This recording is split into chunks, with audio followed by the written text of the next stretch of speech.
अस्सलाम वालेकुम नाज़रीन, लाइव विद आदिल शाज़ेब के साथ मैं हूं आपका मेज़बान। नाज़रीन, अगर जुडिशरी की बात की जाए तो बड़े अहम फैसले आना वहाँ से शुरू हो चुके हैं। जिस तरह हमने देखा कि 190 मिलियन पाउंड वाला जो केस है जिसमें मलिक रियाज साहब, बैरियर टाउन और साबिक जो वज़ीर-ए-आज़म है इमरान खान, उनका नाम उसमें आता है। उसमें चेयरमैन पीटीआई को ज़मानत मिल चुकी है। उसके अलावा 2 और केसेज़ में जिसमें जब पीटीआई ने एक लॉन्ग मार्च किया था 2022 में, उसमें एक पुलिस स्टेशन में 2 केसेस जो बानी चेयरमैन पीटीआई के खिलाफ दर्ज हुए थे, उस उनकी जमानत हो चुकी है। ऑल्दो अभी अभी उनको जो 2 केसेस में सजा हुई है वो अभी तक मुअत्तल नहीं हुई, तो फिलहाल उनको जमानत पर रिहा तो नहीं किया जा सकता। लेकिन जिस तरह से जुडिशरी के मामला चल रहे हैं, 6 जजेस का सुप्रीम कोर्ट के चीफ जस्टिस को, सुप्रीम जुडिशल काउंसिल को खत और मुबैना मुदाखलत की जो तहकीकात हैं उसका मुतालबा, उसके बाद जो इस्लामाबाद हाई कोर्ट के जस्टिस हैं मिस्टर जस्टिस बाबर सत्तार, उनकी जानिब से एक दफ़ा फिर खत का सामना आना और उसमें मुबैना दबाव और मुबैना मुदाखलत की बात करना। फिर अटॉर्नी जनरल की प्रेस कॉन्फ्रेंस के ऐसा कुछ नहीं हुआ और ना कोई मुदाखलत हो रही है, ना ही कोई किसी ने उनसे मुलाकात की है। फिर उसके बाद लॉ मिनिस्टर की प्रेस कॉन्फ्रेंस। तो ये मामलात जो हैं जुडिशरी के किस तरफ जा रहे हैं, हुकूमत इनको कैसा देख रही है। फिर अगर सियासी मामलात की बात की जाए, गुज़श्ता रोज़ मौलाना फजल रहमान ने बड़ी धुआंधार प्रेस कॉन्फ्रेंस की कि ये हुकूमत जो है धांधली की पैदावार है और उनको मुस्ताफ़ी होना चाहिए और ना सिर्फ आम इंतखाबात जल्द अज जल्द कराए जाएं, बल्कि उन्होंने मुतालबा ये किया कि इस दफ़ा फ़ौज जो है इन इंतखाबात से बिल्कुल दूर रहे। फिर कल हमने देखा कि कौमी असम्बली में chairman People's Party Bilawal Bhutto ने भी खिताब किया। उन्होंने अपनी तकरीर में एक दफ़ा फिर ये कहा कि मुज़ाकरात होने चाहिए, तहरीक इंसाफ भी बैठे और सब मिल बैठकर ये मुज़ाकरात होने चाहिए। तो इस पर तफसीली गुफ्तगू करेंगे। हमारे साथ मौजूद है नून लीग के सीनियर रहनुमा और वफाकी वजीर बराए ज़राअत और सनअत व पैदावार जनाब राना तनवीर साहब। राना तनवीर साहब, thank you so much for joining us. Sir, ये बताइएगा कि इस वक्त जो अदलिया में मामलात चल पड़े हैं, जिसमें बाबर सत्तार साहब का खत हो या फिर अगर हम देखें तो 190 मिलियन पाउंड केस में भी बानी पीटीआई की जमानत हो गई है। तोड़ फोड़ के मार्च में, लॉन्ग मार्च का 2022 के 2 मुकदमात थे, उसमें भी हो गए हैं। वीडियो लिंक पर अपेयरेंस की इजाजत मिलना, ये सब कुछ जो है वो क्या ऐसी तरफ जा रहा है कि शायद 2-3 महीने डाउन द लाइन जो है उनको तमाम मुकदमात में जमानत मिल जाए? देखिए, उस पे तो क्या कमेंट करना है कि ज़मानत तो उसको मिलेगी या नहीं मिलेगी, ये तो अदलिया का काम है। लेकिन मैं एक बात बताऊं, जो अभी पीछे कुछ अरसे से पहले भी ये एक टाइम था जब 2017 में जो सिलसिला शुरू हुआ, जब मियां नवाज शरीफ साहब के खिलाफ कुछ एक बहुत कंस्पिरेसी के तहत एक फैसले किए गए और जो फैसले हुए वो भी आपके सामने है। जैसा मैं उन फैसलों का तो रेडिकुलस वो जजमेंट थी, क्योंकि जो कामा की बात हुई वो भी, मतलब कोई जी शूर इंसान, कोई आम ले मैन भी उन फैसलों को जो डाइजेस्ट नहीं कर सकता था या एक्सेप्ट नहीं करता था। ये उसी तरह का ही मेरा हाल अभी माहौल बना हुआ है। बल्कि आज से नहीं, काफी अरसे से, जब हम कहते थे कि जी ये बड़े लाडले हैं और इनको गुड टू सी यू कहा जाता है, मस्जिद पे लाने को कहा जाता है, उनकी जेल में फैसिलिटीज देखें, तो मैं समझता हूँ कि अदलिया को तो बिल्कुल प्योरली जो इंसाफ के मुताबिक जो फैसले हैं वो करने चाहिए, ना कि किसी गुस्से से या एंगल से कुछ फैसले होने चाहिए। तो अभी जो चीज़ें सामने आ रही हैं, जिस तरह आपने बात की कि ये जो अभी मामला चल रहे हैं, ये इस पे आपका ख्याल है कि कुछ बात की जाए, तो वो तो नज़र ही जो आता है उस पर ज़्यादा कमेंट क्या बंदा कर सकता है। इस वक्त अदलिया के मामलात हैं, वो मेरी नज़र में तो मेरा ख्याल है वो बिल्कुल एक एंगल से चल रहा है सिलसिला। ठीक। राना तनवीर साहब, इसमें हम ये तो नहीं कह सकते कि अदलिया जो है वो उनकी सहूलतकारी कर रही है, लेकिन वो तो एस्टेब्लिशमेंट से उन्होंने बिल्कुल खुलकर लड़ाई सामने ली हुई है। लेकिन क्या अभी भी आपको लगता है कि कहीं ना कहीं से जो है वो उनको फैसिलिटेट किया जा रहा है? इन मामलात में? किन की बात आप कर रहे हैं, किन को फैसिलिटेट किया जा रहा मैं इमरान खान साहब के मुकदमात की बात कर रहा हूँ, और फिर जो अदलिया में मामलात ऐसे हो गए हैं कि लिटरली अदलिया और हुकूमत जो है वो आमने सामने खड़ी नजर आ रही है इस वक्त। है? नहीं, देखिए हमारा काम है कि जो केसेस बने हुए हैं उनको लेके अदालतों के पास जाना, और उनका काम है कि वो उन पे फैसले अपने दें। तो ये जो बात आप कर रहे हैं उसकी सूरतकारी की, वो तो मेरा ख्याल है उसमें किसी को शक नहीं होना चाहिए कि आज नहीं, डे वन से उसके लिए सूरतकारी, जब से वो एक प्रोजेक्ट के तौर पे इंट्रोड्यूस किए गए इमरान खान प्रोजेक्ट, जिसको नाम दिया गया, और जब 2014 का धरना था उसमें जिस तरह सूरतकारी थी वो भी आपको पता है, किस तरह की अशीर बात थी, कौन सी वो ताकतें उसके पीछे, उन उस धरने के पीछे ताकतें थी, और कहाँ से उसको पैटर्नाइज किया जा रहा था, वो भी आपके सामने है। वो किसी से आप, मेरा सारी चीजें तो खुल के सामने आ गई हैं कि उस वक्त का सिलसिला क्या था, वो तो एक हिस्ट्री है। जो भी उसके बाद चला, 2017 में सिलसिला शुरू हुआ, 2014 में जो नई कामयाबी मिली 2014 में उन कुव्वतों को, तो फिर 2017 में एक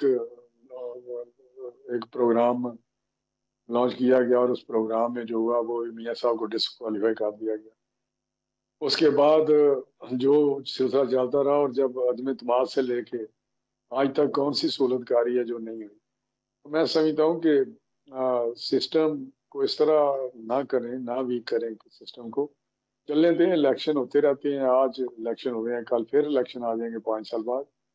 तो मैं इस अगर सिस्टम को हम वीक करेंगे या इतना कमजोर करेंगे, पहले भी आपको पता है जिस तरह की डेमोक्रेसी यहाँ पे है, जिस तरह पार्लियामेंट का मामलात हैं वो आपके सामने है। लेकिन इन्हीं वजह से ये मामलात हमारे जो हैं इस नज पे पहुंचे हुए हैं। तो हमें तो सबको मिल के आगे जाना है, सभी इदारों को मिल के पाकिस्तान को आगे लेके जाना है, और ऐसे हमने मिलजुल के काम करनी है। जो पाकिस्तान इस वजह जिस क्राइसिस में है उससे निकले, चाहे वो गवर्नेंस का मसला है, चाहे वो इकोनॉमी का मसला है, चाहे इदारों को की मजबूती का मसला है। मैं समझता हूँ ये बड़ी क्रिटिकल चीज़ें इस वक्त हैं। हमें सबको मिलके इन इन चीज़ों, ये जो चैलेंजेस हैं इनसे, इनको ओवरकम करना है और आगे बढ़ना है। ठीक। राणा साहब, जब 2016 से अगर पीछे नहीं भी जाते, 2013 का धरना और 14 के जो मामलात थे, लेकिन 2016 से जिस तरीके से अदलिया के फैसले आए, और अभी तो एक खुला राज है, ओपन सीक्रेट है कि नवाज शरीफ साहब को गिराने के लिए और इमरान खान साहब को लाने के लिए जो उस वक्त की इस्टेब्लिशमेंट थी या जुडिशरी थी, जो सहूलतकारी, और वो खुद फिर बाद में सारी चीजें सामने भी आई और वो खुल के बोले भी। लेकिन उस वक्त तो मुदाखलत सही है नजर भी आ रही थी, और बाद में तकरीबन वो साबित भी हुआ। इस वक्त जो खुद जज साहिबान कुछ जो हैं वो मुदाखलत की बात कर रहे हैं और अपने ऊपर दबाव की बात कर रहे हैं, तो आजम नजीर तारड़ साहब तो कहता है ऐसा कुछ दबाव नहीं है। आपको क्या लग रहा है कि अभी भी अदलिया पर कोई दबाव है, कोई मुदाखलत उस किस्म की हो रही है जो उस वक्त हो रही थी? मैं नहीं समझता कि कोई इस किस्म की मुदाखलत है या हो सकती है, क्योंकि इस किस्म की बात करना ये अपने आप को की कमजोरी को जो है ना वो रिफ्लेक्ट करता है। ये एक जो आम जज साहबान, लोअर जुडिशरी के भी नहीं, बल्कि एक पीरियड जो कोर्ट्स होती हैं, हाई कोर्ट या सुप्रीम कोर्ट, उसके जज साहबान इस किस्म की बात करें तो मेरी समझ से ये बहुत ही बालातर है। क्योंकि अब तो जो मुदाखलत है या प्रेशर है, वो आपने देखा कि आम आदमी भी इससे, मेरा हाल है, अगर किसी पे प्रेशर डालने की कोशिश करें तो वो भी आगे से उस प्रेशर को एक्सेप्ट नहीं करते, कबूल नहीं करते। तो ये बात करना मुझे, एक तरफ इन इस मनसब पे भी बैठना है, तो दूसरी तरफ ये भी कहना कि मुदाखलत होती है, हमें प्रेशराइज किया जाता है। मैं नहीं समझता, अगर प्रेशराइज किया जाता है तो कौन से फैसले और कौन सी सूलकारी नहीं हो रही। तो अगर वो इस तरह की चीज़ों में उलझेंगे, मैं समझता हूँ कि उससे शायद वो निज़ाम जो अदल का निज़ाम है वो शायद उस तरह ना हो लगे जिस तरह के अदल का निज़ाम कायम किया गया है या जिसको होना चाहिए। ठीक।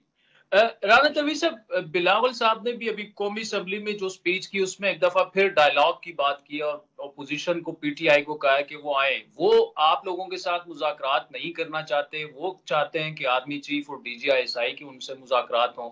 लेकिन बहरहाल the buck stops with government, हुकूमत वक्त की एक जिम्मेदारी होती है। क्या शहबाज शरीफ साहब को कोई बाकायदा कमेटी बना के उनसे कम से कम एक सिलसिला तो शुरू करें? ठीक है, उन्होंने बार बार मिसाके मईशत की भी बात की है, डायलॉग की भी बात की है, लेकिन अब एक वक्त आ गया कि अवाम को प्रैक्टिकली भी ये साबित किया जाए कि जी ये कमेटी बन गई है और ये जाके उनसे इनिशियली मुज़ाकरात करेंगे, अगर वो बैठना नहीं चाहते तो हमने तो अपनी तरफ से सब कुछ कर दिया। नहीं, देखिए, मेरा ख्याल है कि ऐसा नहीं होना चाहिए ना। इस किस्म की कोई ज़हन में हमारे बात है, लेकिन हम तो बार बार कह चुके हैं कि हम डेमोक्रेटिक और पॉलिटिकल लोग हैं, और डेमोक्रेसी में या पॉलिटिक्स में बातचीत से ही मसले हल होते हैं। रिजिडिटी, इनफ्लेक्सिबिलिटी तो इसका हिस्सा ही नहीं है सियासत का या डेमोक्रेटिक प्रोसेस का। मैं उधर से जो बात होती है वो बड़ी एक रिजिड ही बात नहीं होती, बड़ी हद तक अमेज भी बात होती है। मैं समझता हूँ इस तरह तो पॉलिटिकल फोर्सेस तो यही है। एस्टेब्लिशमेंट से क्या बात करनी है? क्या एस्टेब्लिशमेंट कोई फैसले ऐसे कर सकती है जैसे ये जो पॉलिटिकल फोर्सेस हैं वो सारी उस चीज पे आ जाए? मैं समझता हूँ ये चीजें तो हमें मिलके करनी है। हम शुरू से कहते हैं, इसीलिए जो चार्टर डेमोक्रेसी था वो भी आपको पता साइन किया गया मियां नवाज शरीफ साहब ने और बेनजीर साहबा ने। और इसी तरह आप जो बात करते हैं, हमारी तरफ से बार बार कोऑपरेशन ताउन की बात की गई। जब हम अपोजिशन में थे उस वक्त भी चार्टर इकोनॉमी की बात की गई, पूरी सपोर्ट की बात की गई कि हम आपको सपोर्ट देंगे, आप प्राइम मिनिस्टर बन गए। जिस तरह के भी इलेक्शन हुए 2018 के, वो आपके इलेक्शन आपके सामने है, वो प्राइम मिनिस्टर हम सिलेक्टेड प्राइम मिनिस्टर कहते थे, बट हमने कहा कि हम बिल्कुल सपोर्ट करेंगे, कोऑपरेट करेंगे, आप आगे बढ़े। अच्छा राणा साहब, एक जो मामला किसानों का आया और ये बार बार हर 2-3 साल बाद ये ब्लंडर जो भी जिसकी भी गवर्नमेंट हो जाता है कि चीनी हो या गंदम हो इंपोर्ट कर दी जाती है तो पीछे किल्लत पैदा हो जाती है, और ज्यादा जो है वो बाहर अगर एक्सपोर्ट कर दी जाती है, फिर बाहर से जब मंगवा दी जाती है तो फिर हमें पता चलता है कि यार ये तो बम्पर क्रॉप हो गई है। और जो बिलावल साहब ने बात की कि जी किसान वो तो रीढ़ की हड्डी है, तो हुकूमत को चाहिए कि ये कमेटियां शमेटियां जो हैं इनसे बाहर निकले और मामलात को जो है अच्छी तरफ लेके जाए। क्या ऐसी पॉलिसी और वे फॉरवर्ड आपकी मिनिस्ट्री जो है उस पर सोच रही है या बना सकती है और बनानी चाहिए भी कि कम से कम ऐसे मामलात जो है वो फ्यूचर में तो सामने ना आए? अब तो जो हो गया है वो हो गया है। देखिए, आपने बड़ी अच्छा ये एक पॉइंट या क्वेश्चन आपका है कि वाकई ऐसे ही होना चाहिए जिस तरह आप कहते हैं। लेकिन वो चीज़ें जो आप कह रहे हैं, कोई ऐसा मैकेनिज्म हो या ऐसे कोई फैसले हो या पॉलिसी हो जिसके तहत कोई इस किस्म की चीज़ें फ्यूचर में ना हो सके, और हम इस पे काम कर भी रहे हैं। लेकिन जो एक अगर किसी एंगल से कोई चीज़ की जाए कि जानते बूझते अगर मेरे पास सारी चीज़ें हों भी नोइंगली, तो फिर मैं कोई फैसला करूं तो मेरा फिर तो वो मुनासिब नहीं है। बिल्कुल मुनासिब वो फैसला नहीं होगा। जो हमारा डाटा कलेक्ट करने का सिस्टम है वो उस तरह शायद वो उस फॉर्म में नहीं है जो इसको हम कह सकेंगे बहुत हमारे पास जो तरीक़ेकार है वो जी। ज़बरदस्त है कि एक्यूरेट डाटा होगा। तो उसको इम्प्रूव करने की बात है, उस पर हम काम कर रहे हैं कि कोई जो डाटा इकट्ठा करने का तरीका है वो अगर हम बेहतर कर लें या उसमें परफेक्शन आ जाए, तो उससे हम इन चीज़ों से फैसला करते वक्त जो फैसले हो जाते हैं। अगर डाटा मेरे सामने आया है एक, और उसमें यही लगता है कि जी शॉर्टेज हो जाएगी उसके वीट में, तो फिर मैं कहूँगा ठीक है, इंपोर्ट कर लें। अगर हमारे मेरे पास आ जाए कि सरप्लस मेरे पास शुगर है, तो नेचुरली मैं कहूँगा कि इसको एक्सपोर्ट कर दें। ये चीज़ें वो हैं जो हमें ठीक करनी है, और इंशाल्लाह मैं इसको कर रहा हूँ इस पे काम, और ये ठीक हो जाएंगे जी। ताकि सही फैसले हो सके। लेकिन जो जी। एक दूसरा चीज राणा जो साहब एक पिछले और आप जी, एक और मामला भी है जो आप जो जी, खाद्य इंडस्ट्री को अभी आपने वार्निंग भी दी है और वहां पे भी माफियाज काफी ज्यादा हैं। अब एक तो बिला तातुल फरामी को जो है वो यकीनी भी बनाना होगा और साथ में जो मियारी बीज है अभी भी जो है किसानों की फी एकड़ पैदावार जो है वो बढ़ाई जा सकती है। लेकिन ये ऐसे फैसले हैं जिसके लिए बाकायदा मैकेनिज्म पूरी दुनिया में मौजूद है। दुबई और सऊदी अरब तक वो मामला आ गया है, लेकिन यहाँ जो है उस तरह से साइंसी बुनियादों पर अभी भी फैसले नहीं हो रहे। ये बात बिल्कुल आपकी दुरुस्त है कि हमारा एग्रीकल्चर सेक्टर जो है जो एक बेस है हमारी इकोनॉमी की, उसको बेसिकली तो हम ज़री मुल्क हैं जी और वही हमारा सबसे बड़ा बेस है इकोनॉमी का। लेकिन जहाँ तक उसके आज के टाइम पे देखें तो उसका वो लेवल नहीं है एग्रीकल्चर के तरीक़ेकार का, काश्तकारी का, या इसकी जो ज़राअत का शुबा है उसको उस तरह डेवलप नहीं किया गया, या उसमें टेक्नोलॉजी वो नहीं आई जो आज दुनिया में है। जिस तरह आपने सऊदी अरब की बात की या दूसरे मुल्कों की, तो अभी बहुत सारे मुल्क देखेंगे आप तो उसका आपको पता चलेगा कि वो बहुत ज़्यादा आगे हमसे जा चुके हैं, या जो बहुत हमसे पीछे थे। जैसा इंडिया है, हिंदुस्तान 50s में तो बहुत हमारे पीछे था, 60s में। वहाँ तो उनकी जो पैदावार थी हमसे कहीं ज़्यादा, बल्कि कैत कहते थे, कैत वहाँ पड़ा हुआ है, तो हम सरप्लस थे। ये एक लंबी कहानी है, रिसर्च में हम पीछे हैं। हम जो आप बात की आपने सीड की, तो ये टेक्नोलॉजी हो या हमारी इनपुट्स हो या जो सीड सर्टिफाइड सीड हो, वो उसकी अवेलेबिलिटी हो, जैसे हमारी यील्ड जो प्रोडक्शन है वो बढ़ सके या दुनिया के लेवल पे आ सके, जिस तरह दुनिया के एग्रीकल्चर सेक्टर में है।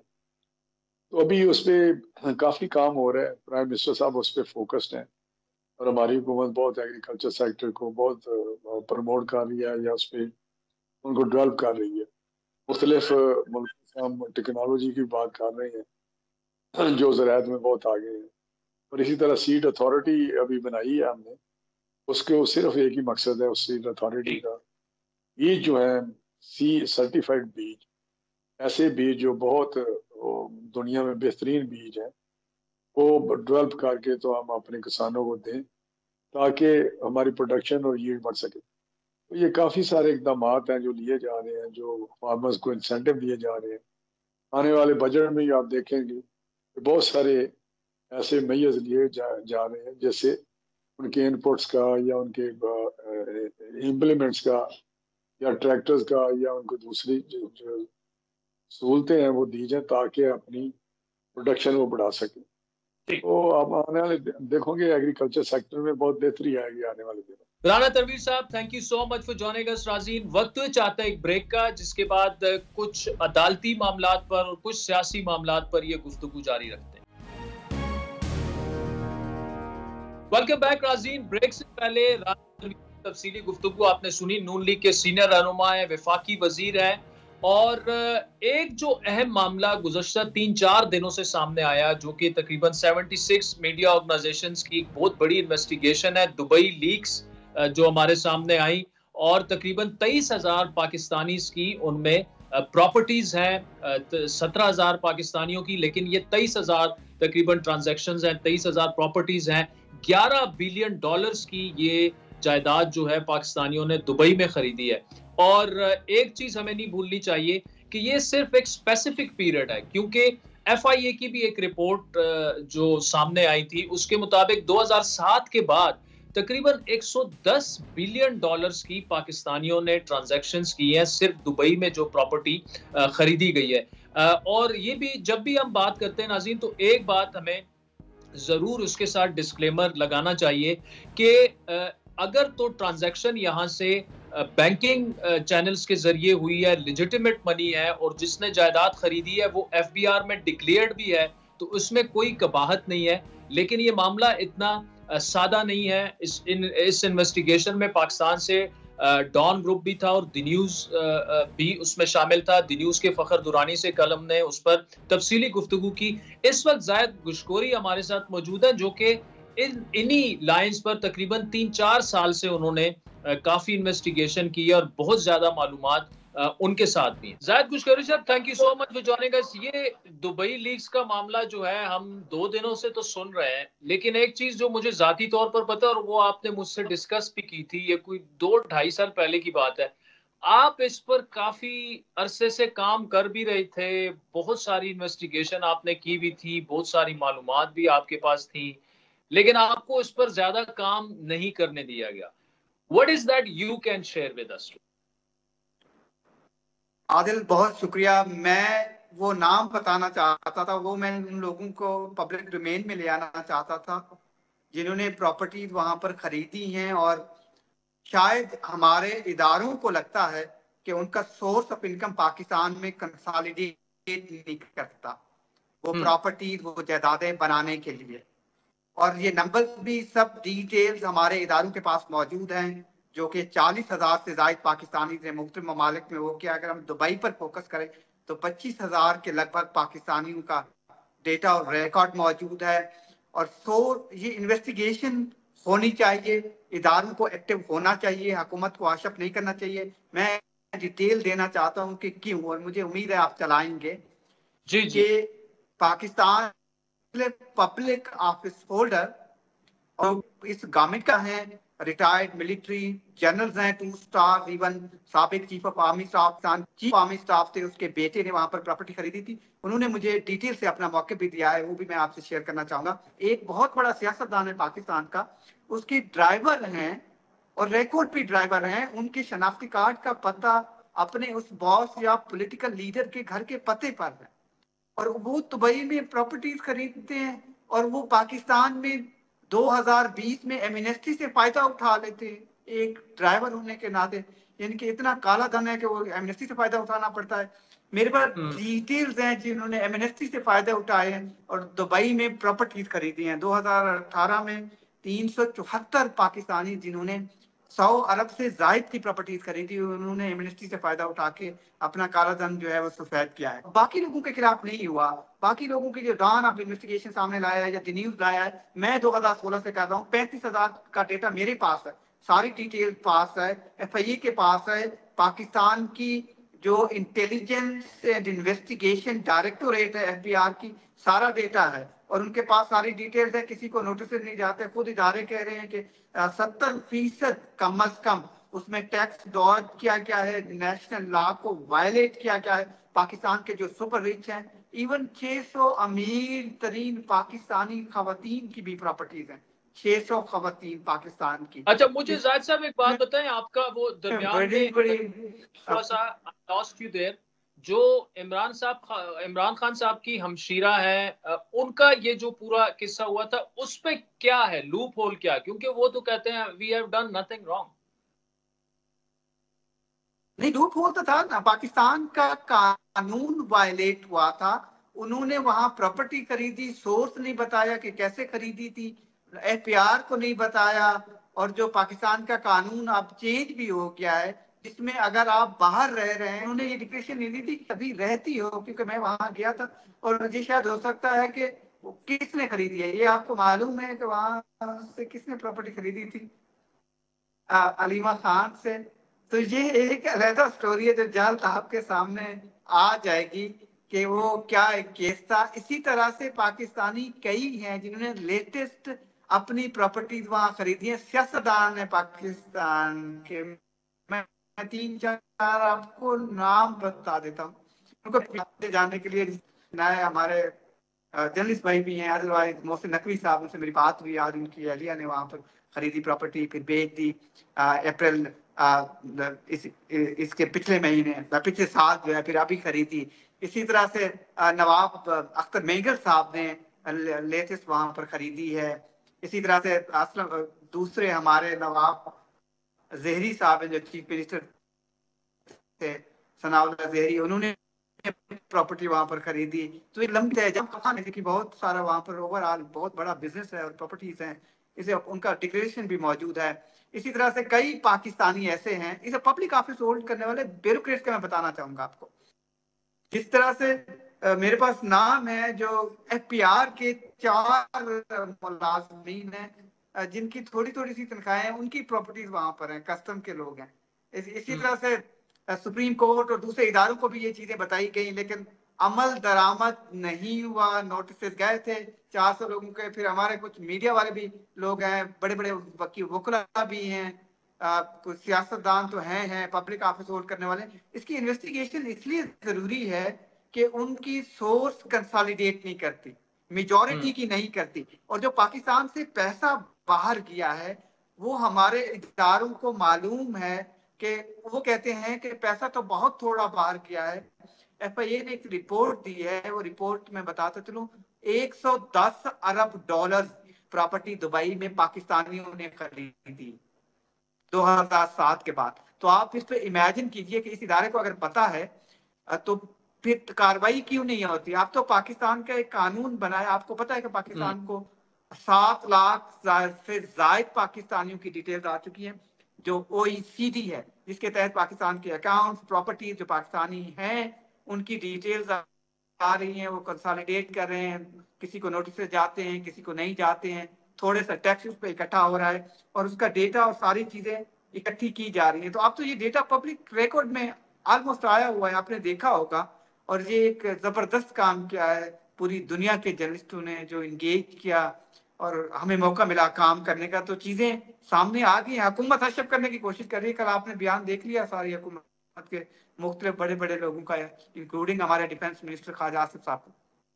जी, अच्छा, मुझे जाहिर साहब एक बात आपने बार बार की कि सोर्स जो है वो नहीं मैच कर रहा, मतलब ये थोड़ा सा हमारे व्यूअर के लिए ना थोड़ा सा अगर ये एक्सप्लेन कर दीजिए कि सोर्स का मतलब ये कि जो दुबई में प्रॉपर्टी खरीदी जाती है तो वो नॉर्मली तो आप किसी मुल्क में जाए वो सोर्स ऑफ फंडिंग आपसे पूछते हैं कि आपने ये पैसे कहाँ से कमाए, ये किस चैनल के जरिए आए, बैंकिंग चैनल्स के जरिए, वो सारे। तो आप ये फरमा रहे हैं कि बहुत से पाकिस्तानी ऐसे हैं जिनका सोर्स ही नहीं है। मतलब अगर किसी की यहाँ पे 20,000 रुपए तनख्वाह है तो वो दुबई में जाके 4 मिलियन दरम का घर कैसे खरीद सकता है? ये थोड़ा सा एक्सप्लेन कीजिएगा। यही ये पंच लाइन है जिसपे आपने फोकस किया, यही इस पे इन्वेस्टिगेशन दरकार है। इदारों को पता है, पाकिस्तानी मिशन के पास ये सारी डिटेल्स हैं, हमारी एजेंसीज को भी पता है, इंटेलिजेंस डायरेक्टोरेट के पास ये सारी इंफॉर्मेशन है जिसकी इन्वेस्टिगेशन दरकार है। सोर्स इसलिए कंसोलिडेट नहीं करता, बहुत सारे सियासतदान हैं, बहुत सारे पाकिस्तान के बिजनेसमैन हैं, बहुत सारे एग्रीकल्चरिस्ट हैं। इसमें ज्यादातर लोगों ने बताया कि हमारा सोर्स एग्रीकल्चर का है, जबकि इतना सोर्स बनता नहीं है कि आप करोड़ों रुपए के, और बहुत सारे लोगों को, मैंने 1200 लोगों को लिखा है, जब वो 1200 लोग इस पे फोकस करते हैं तो उसके लिए तो बड़े किसी ने जवाब नहीं दिया, 27 लोगों ने जवाब दिया है। तो ये एक बहुत बड़ा इश्यू है जिसके लिए वो बताना नहीं चाहते। हुकूमत उनको नोटिस भेजती है, भेजे थे लेकिन चुप हो जाती है। तो ये इन्वेस्टिगेशन इसलिए दरकार है कि सोर्स नहीं बताया गया, तो ये एक बड़ा प्राइम प्रॉब्लम है। अच्छा, एक दूसरा पॉइंट आपने किया, उसको भी थोड़ा सा मैं उसको भी अगर आप एक्सप्लेन करते हैं। आपने ये कहा कि FIA की रिपोर्ट है कि 2007 के ऑनवर्ड्स जो है 110 अरब की डॉलर की प्रॉपर्टी जो है पाकिस्तानियों ने वो दुबई में खरीदी, और ये इन्वेस्टिगेशन तो सिर्फ जितना अरसा कवर कर रही है वो तो सिर्फ 11 अरब डॉलर है। लेकिन आप ये कह रहे हैं कि FIA को भी ये पता है कि 2007 के बाद 110 अरब डॉलर की प्रॉपर्टी सिर्फ दुबई में खरीदी गई। बिल्कुल, FIA को पता है, FPR को पता है। पाकिस्तान की टॉप ऑडिट फर्म फर्गूसन ने तो कहा है कि 150 अरब डॉलर की है। ये सुप्रीम कोर्ट में उन्होंने अपनी फाइंडिंग्स दी हैं। और पाकिस्तान की फेडरल जो डायरेक्टोरेट है FPR की, इंटेलिजेंस एंड इन्वेस्टिगेशन, ये तो सारा डेटा उनके पास है। पाकिस्तानियों के पते भी हैं, एड्रेसेस भी हैं, प्रॉपर्टी कब खरीदी गई है और कितने पैसों की खरीदी गई है, बैंक्स के सारा निजाम है। तो ये तो एक ऐसी हकीकत है जिसके बिल्कुल सामने इदारों के पास डिटेल्स हैं। आप इदारे चाहें तो इन्वेस्टिगेशन कर सकते हैं, हमारा काम सिर्फ हाईलाइट करना है उस इंफॉर्मेशन को, और उन लोगों के नाम हम ले सकते हैं जिनसे हमारी बातचीत हुई। Zahid Gishkori, thank you so much for joining us. नाज़रीन, ब्रेक के बाद इमरान खान साहब के जो अदालती मामलात हैं उनकी जमानतें हो रही हैं, उन्हें रिलीफ भी मिल रहा है। क्या उनकी 2 से 3 महीने में रिहाई भी मुमकिन हो सकती है? तफसीली गुफ्तगू करेंगे ब्रेक के बाद। वेलकम बैक नाज़रीन। पाकिस्तान की मारूफ लॉयर आबिद जुबैरी साहब हमारे साथ मौजूद हैं। आबिद जुबैरी साहब, thank you so much for joining अस।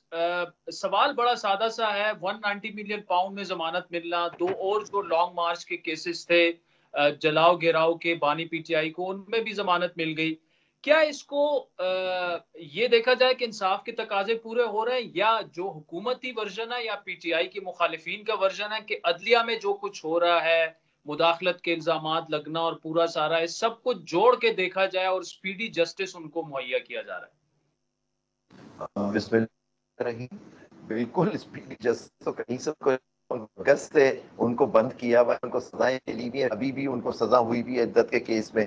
तो अब ये अल-कादिर ट्रस्ट और मुख्तलिफ केसेस उनको जो बनाए हुए हैं उनमें टाइम लग रहा है, उनको इस तरह से नहीं मिल रहा। आपने देखा वो जो तोहफे खाने का केस था वो किस तरह से हुआ, फैसला बाहर आने से पहले गिरफ्तारी इस्लामाबाद पुलिस ने, पंजाब पुलिस ने उनके लाहौर में गिरफ्तार कर लिया। ये सारी चीजें जो थी ना, आप था कि उनको इलेक्शन से पहले हो जाना और उनको रख भी एक हिस्सा था कि किसी तरह पीटीआई को इलेक्शन से खारिज कर दिया, बल्ला ले, ये सारा एक मुहिम चल रही थी। तो ये देखिए, मैं समझता हूँ कि जुडिशरी के अंदर जुडिशरी इंडिपेंडेंट है, कोई फाइनल फैसला तो नहीं होता कि अपील फाइनली अलाउ होगी, जब मैं समझता हूँ हो जाएगी मेरिट पे भी। बेल तो ये होते देने के लिए क्या वो आदमी, इस आदमी ये जो मुल्जिम है, क्या उस यहाँ तो मुजरिम का इशू है, क्या उसने जुर्म में उसके जुर्म किया है या नहीं किया है। केस ये तो सस्पेंड इसलिए हो जाती है, आखिर लोग उनके वकला ने बताया होगा कि जी आप देखिए एविडेंस जो हुई है, एविडेंस जो सारे तकाजे थे एविडेंस के, शहादत के, वो पूरे ही नहीं किया गया, उनको चांस ही नहीं दिया गया। इमरान खान तो कोई प्रेशर नहीं डाल सकते ना। पहले तो इल्जाम लगता था कि इमरान खान पीटीआई ने जी प्रेशर डाल दिया, अब तो वो खुद जेल में है, उनकी पार्टी डिसअरे में है, और आप देखिए कि किस तरह से उनके इलेक्शन उनका मैंडेट चोरी हुआ इस कौम का।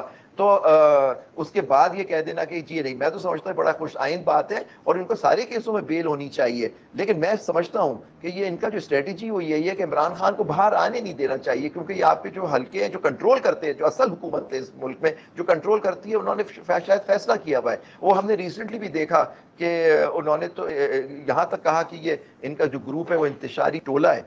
तो वो तो जाहिर बात, तो वो चाहेंगे कि इस केस में बेल होगी, किसी और केस में उनकी गिरफ्तारी डाल दी जाएगी। तो मैं समझता हूँ कि अदालतों को इस वक्त प्रोएक्टिव रोल करना चाहिए कि एक साबिक वजीर आजम है, उन पे 190 केसेस बन चुके हैं, तो आप उनको कोर्ट को एक ब्लैंक टिकट ऑर्डर, जैसे और केसों में भी हमने देखा, जरदारी साहब के केस में शहीद बेनजीर के ज़माने में हाई कोर्ट ऑफ सिंध ने ऐसे ऑर्डर्स पास किए हैं माजी के अंदर कि जी जो भी अगर इनके खिलाफ कोई और भी केस होगा, गिरफ्तारी या उससे पहले आप हाई कोर्ट को इन्फॉर्म करेंगे। इस तरह के ऑर्डर्स मौजूद हैं, हमारी तारीख का हिस्सा है, हमारे जुडिशियल जूरिस्प्रूडेंस का हिस्सा है वो। तो ये सब चीज़ें आप उस तनाजुर में देखिए। और ये मैं बिल्कुल कहता हूँ जो इल्ज़ाम ये लगा रहे हैं बिल्कुल गलत है। नेचुरली वो तो लगाएंगे क्योंकि वो तो स्पोक्समैन है एस्टेब्लिशमेंट के, और जिस तरह की हुकूमत आई हुई है उनके पास ऑप्शन क्या रह गया।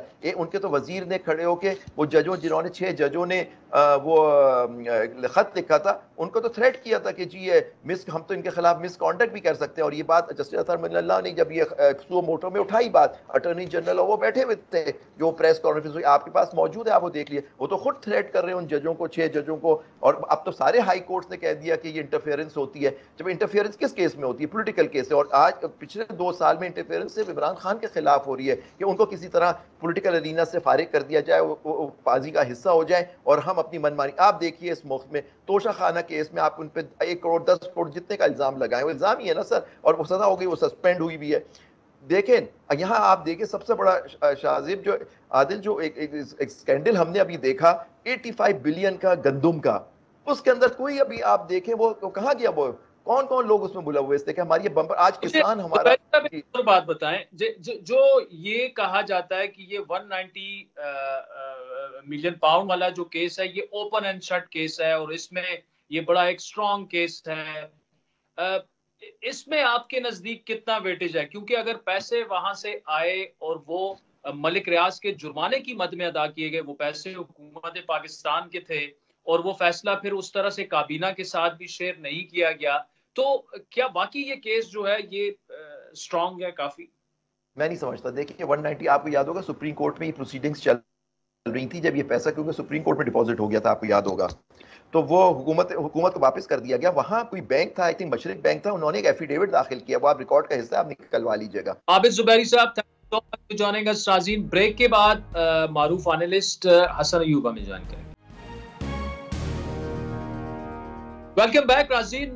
कानूनी और अदालती मामलात पर बात हो रही है। इमरान खान साहब के लिए मुश्किलात क्या मजीद बढ़ेंगी या कम होती जाएंगी? हसन अयूब खान साहब हमारे साथ मौजूद हैं। हसन अयूब साहब, thank you so much for joining अस। ये बताइएगा कि इमरान खान साहब की जो कानूनी मुश्किलात हैं वो हमें कम होती नजर आ रही हैं। फॉर एग्जांपल, उनका जो 190 मिलियन पाउंड वाला केस है उसमें जमानत हो जाना, फिर दो जो मजीद केसेस हैं जो कि लॉन्ग मार्च जो 2022 में हुआ था, तोड़ फोड़ जलाओ गिराओ के केसेस, उसमें भी उनकी जमानतें हो रही हैं। तो पीटीआई तो कह रही है कि इंसाफ होता अब नजर आना शुरू हो चुका है और उनसे अदलिया से उनको काफी उम्मीदें हैं कि अगले 2 से 3 माह में इमरान खान साहब रिहा भी हो जाएंगे। आपको भी यही लगता है? चले मुबारक हो उनको, अगर उनको लग रहा है और वाकई वो यकीन कर बैठे हैं कि बानी चेयरमैन तहरीके इंसाफ 2-3 माह के बाद रिहा हो जाएंगे तो अच्छी बात है, रिहा अगर वो हो रहे हैं तो। लेकिन मुझे तो बज़ाहिर वो उनकी जल्द रिहाई मुमकिन दिखाई नहीं दे रही। 190 मिलियन पाउंड के अंदर यकीनी तौर पर इस्लामाबाद हाई कोर्ट ने उनको ज़मानत पर जो है वो रिहा करने का हुक्म दिया है, लेकिन इस वक्त वो दीगर मुकदमात के अंदर कैद हैं और सज़ा काट रहे हैं। He is convicted. अच्छा, अब बात यह है कि 190 मिलियन पाउंड वाले केस में जो हाई कोर्ट ने उनको ज़मानत दी है उसमें तो मेरिट्स को उस तरीके से टच नहीं किया। अब मामला यह है कि ट्रायल जो है वो कंक्लूड होने के करीब है। जब ट्रायल कंक्लूड होने के करीब है तो इस बेस के ऊपर अगर अदालत उनको ज़मानत दे देती है तो अच्छी बात है। और देखें, जो chief justice Islamabad high court justice Aamir Farooq साहब से मुतल्लिक कितनी मुग़लज़ात ये लोग जो है ये कहते रहे हैं और किस किस्म की ये फजूल गुफ्तगू करते रहे हैं, किस तरीके से उनको टारगेट करते रहे हैं, तो उस सारे मामले के ऊपर जिस तरीके से उन्होंने प्रेशर बिल्डअप करने की कोशिश की, लेकिन इसके बावजूद जो चीफ जस्टिस आमिर फारूक हैं वो आइन और कानून के मुताबिक और मेरिट के ऊपर फैसले कर रहे हैं। और अब इनको शर्म आनी चाहिए जिस किस्म की वो झूठी इल्ज़ाम तराशी उनके ऊपर करते रहे हैं और जिस तरह के बेबुनियाद इल्ज़ाम लगाते रहे हैं। और यहाँ तक कि बानी चेयरमैन तहरीक इंसाफ ने तो ये दरखास्तें भी दायर कर दी थी कि आमिर फारूक साहब हमारे मुकदमे ना सुने। अगर आपको यकीन नहीं था तो फिर आप ये केस सारा उनके जो वकीलों ने जो है वो पूरा कंटेस्ट किया है और फिर आज उनको जमानत मिल गई है। यानी ये तो वाकई काफ़ी बड़ी कामयाबी है सदा लतीफ़ खोसा की। लेकिन इसके साथ साथ जो लोग जो सोशल मीडिया ट्रोल्स या पीटीआई का इवन ट्विटर हैंडल भी इस्तेमाल होता रहा है उनके खिलाफ जो है वो जहर उगलने के लिए, तो उस पर उनको शर्म भी करनी चाहिए और माफ़ी भी मांगनी चाहिए आज। अच्छा, लेकिन जहाँ तक ये सवाल है ना इस केस का, ठीक है, मिस्टर जस्टिस बाबर सत्तार वाला जो मामला है, इससे पहले 6 जजेस खत लिख चुके हैं। अब भी वो जो मुबैना मुदाखलत है उसकी वो बार बार शिकायत कर रहे हैं। तो कुछ तो उसमें वजन होगा, कोई तो ऐसा उनके साथ मामलात ऐसे हो रहे होंगे कि वो खुद से क्यों इस तरह से सामने आके कहेंगे। ऑब्वियसली जहां से कुछ ना कुछ आग लगी हो तो धुआं वहीं से उठ रहा होता है, हल्का हल्का होता है लेकिन उठ रहा तो होता है। देखिए, बात यह है कि 3 जजेस के मुतल्लिक जो 6 में से 3 जजेस हैं उनके कुछ इश्यूज थे, जिसमें जस्टिस मोसर अख्तर क्यानी साहब हैं, जिसमें मोअज़्ज़ज़ जस्टिस तारिक जहांगीरी साहब हैं, या जिसमें जस्टिस मोअज़्ज़ज़ अरबाब ताहिर साहब हैं। उनके तो कुछ वाक़यात हुए जो उन्होंने 6 जजेस ने उन खतूत के अंदर बयान भी किए। लेकिन जहाँ तक ये मोअज़्ज़ज़ जस्टिस बाबर सत्तार साहब का जो जिक्र है, इसको तो मुकम्मल तौर पर अटॉर्नी जनरल फॉर पाकिस्तान ने अपना वीडियो बयान जारी करके निगेट कर दिया है। बाकी रहे जस्टिस एजाज इसहाक साहब और एक मोअज़्ज़ज़ जस्टिस समन रिफत साहिबा, तो इन 2 जजेस का तो कोई मामला भी अभी तक सामने नहीं आया। तो फिर जो ये बातें कर रहे हैं जो 3 जजेस हैं, इनकी बातें तो आप मान सकते हैं कि किसी हद तक वो कह रहे हैं और ये मैटर जो है इसके ऊपर जो है वो तहकीकात होनी चाहिए, इंक्वायरी होनी चाहिए और matter already pending before supreme court of Pakistan है।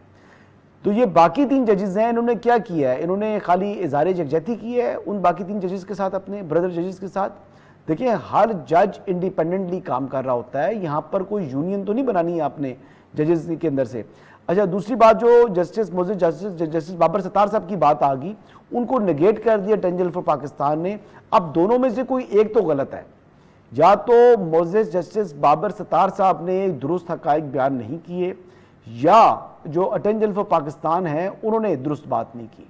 अगर तो अटॉर्नी जनरल फॉर पाकिस्तान ने जो है वो हक़ाइक़ को तोड़ मरोड़ के पेश किया है तो ये भी चीज़ सामने आनी चाहिए। और अगर जस्टिस बाबर सत्तार साहब ने अपने हकायक को दुरुस्त तरीके से बयान नहीं किया तो ये मैटर ऑफ फर्दर इंक्वायरी है। अब जब मामला किसी जज का हो जाए और सुप्रीरियर जुडिशरी का जज है, उसके मामले की अगर कोई इंक्वायरी होनी है तो उसके इंक्वायरी का एक ही फोरम है और वो यूनिक फोरम का नाम है सुप्रीम जुडिशल काउंसिल। तो ये मैटर तो सुप्रीम जुडिशल काउंसिल से रिलेटेड है कि जो जस्टिस बाबर सत्तार साहब है वो हकायक बयान कर रहे हैं, जब वो हकायक के बरक्स जो है उन्होंने बात तहरीर कर दी है तो चीज़ें राइटिंग में आ चुकी हैं। अब तो बयान हल्फी जो है वो एक किस्म का वो आ चुका है उनका कि उन्होंने जो तहरीर कर दिया। अब इसके बाद फर्दर मैटर तो ना अटॉर्नी जनरल की बात को मैं रद्द कर सकता हूं, ना बाबर सत्तार साहब की बात को रद्द कर सकता हूं। अगर मेरी अपनी पर्सनल ओपिनियन पूछें तो मेरे ख्याल के मुताबिक अटॉर्नी जनरल फॉर पाकिस्तान की बात को मैं ज्यादा वैल्यू करूंगा, क्योंकि जिस तरीके से उन्होंने बयान किया वो बड़ी क्लैरिटी से उन्होंने बात की है। Hasan, thank you so much for joining us. नाज़रीन, आज के प्रोग्राम पर फीडबैक जरूर दीजिएगा। हमारा ट्विटर हैंडल है @आदिल शाहज़ेब। इजाजत दीजिए, खुदा हाफिज।